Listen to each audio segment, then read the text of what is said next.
Hey athletes, in this video we are going to explore our introductory plank, which is one of the foundational torso stability exercises for any athlete.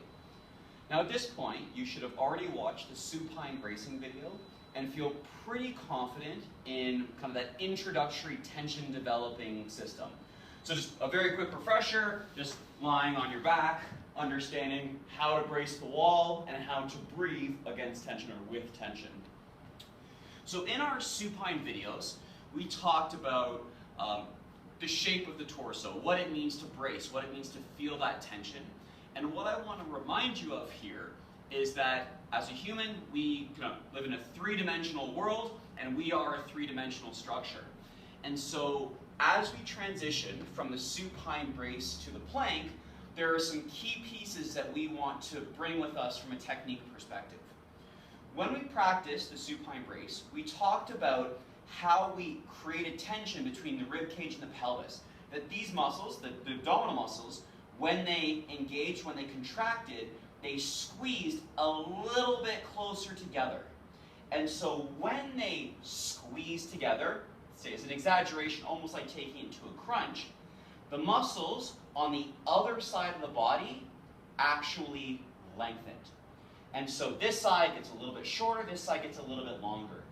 And it's not that we want to see this big sort of bending in the space, but it's the principle that you want to be very confident with. And that's what allows us to use that flat low back as a key visual target for the plank. Let me explain. So in this sequence right here, I'm going to stay on the knees, I'm not going to go to the toes, and we're just going to be looking at the position or angle of the low back area. So elbows will be right underneath shoulders. You can see that my head is close to my hands or close to my thumbs. And what we're going to play with is sort of a lost or poor low back position versus that flat abdominal muscles engaged low back position. So from here, you can see that if my back falls into that U-shaped curve, that the muscles on the bottom of my body have actually lengthened out. They've actually expanded or extended, and I've dropped into this poor position. So long story short, in a plank, what we really care about is that you're able to maintain the tension between these 2 points, and that visually, you're able to see that the low back is flat in a good sort of tabletop angle. Once you get the feel for this position, then you are ready to progress into our full plank. So, once again, elbows under shoulders, nose close to thumbs, low back set into position, abs are on, and notice that I've tucked my toes underneath my feet, and then I slowly push to straighten the knees and hold this position for time. So, a couple of key considerations once you establish the position. The first really important element is that you're breathing in a fairly deep and rhythmic pattern. It shouldn't be short, shallow breaths. You actually want to challenge the lungs, the diaphragm, the internal respiratory muscles to work while keeping the wall on. So the way I like to describe it is, you might remember from your youth, can you rub your belly and tap your head? It's a very similar challenge or trick right now. Can you keep the wall on while breathing internally? So it's can you do both simultaneously? Or does your brain have to choose between muscles versus breathing?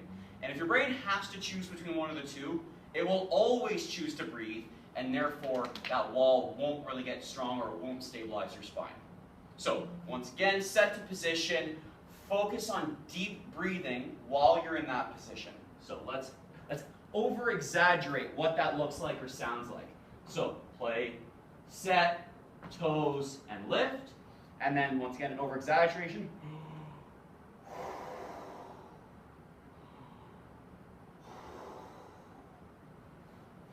And working through for the prescribed set of time or prescribed number of breaths.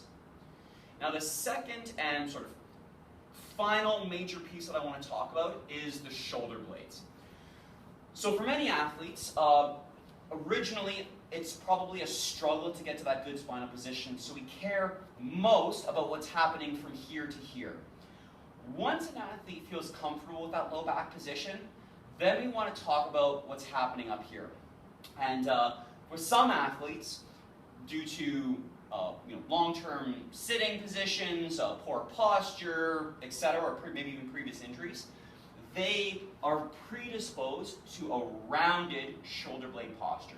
So I'll exaggerate, I'll set the position just so you can see it, but for some athletes, what they do is they actually push their chest really far away from the ground.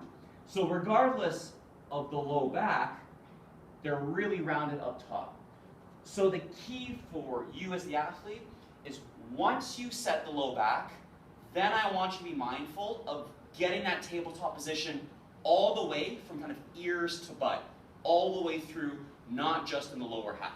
So, setting, and then being confident to get those shoulder blades down into position, and now this is the full plank that we're looking for time.